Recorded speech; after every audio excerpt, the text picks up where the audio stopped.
Well, the new year starts off with new confusion over the food tax in the state of Kansas. Amber Jenkins is here this morning to shed some light on questions people may be having about food prices here in the Sunflower State. Good morning, Amber. Good morning, Tanya. Kansas Governor Laura Kelly's axed the food tax plan is lowering the sales tax for non-prepared food. However, I spoke to one business owner who says what the state considers non-prepared food is confusing. For Kansas businesses such as grocery stores, adjusting to the new sales tax rate for non-prepared food has been smooth. However, businesses that sell a mixture of prepared and non-prepared food, the adjustment hasn't been easy. There's so many different contraindications and conflictions between the descriptions and the specifications of the items that we're selling that it causes so much confusion. Most of the confusion comes from understanding what is considered prepared and non-prepared food according to state guidelines. Food is considered prepared when it is heated by the seller, mixing the food for sale as a single item, or providing utensils with the food. Prepared food is not granted the reduced food sales tax. A package of mints that's already prepackaged, that has a barcode and has a nutritional label, is considered a reduced tax rate item.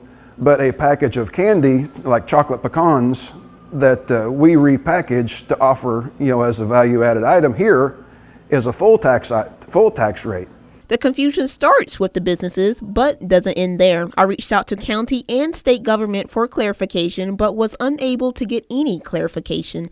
In fact, some that I spoke to at the state level told me they couldn't answer my questions before transferring my call. It would be extremely beneficial if the state would put on classes and breakout section where we could actually have a question and answer session and ask them specifics.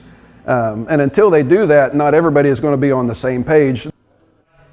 I called the Kansas Department of Revenue, and then I was transferred 3 times. I was then told I will receive a call back from someone who could answer my questions and give me clarification.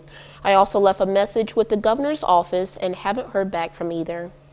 Well, Amber, who or what did you find was the best source of information when you prepared your story for people who still have questions? Yeah, definitely. I had to do a lot of research and searching and hunting on my own.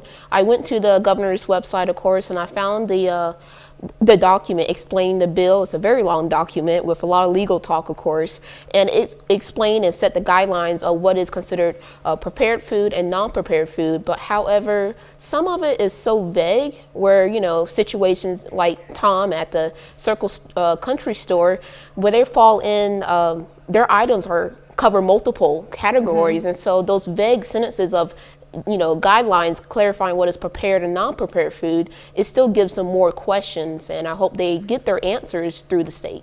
I know bakeries are also pretty confusing, and Circles sells pies, both baked and unbaked, and those are 2 separate categories too, so definitely it does get confusing. Thank you so much.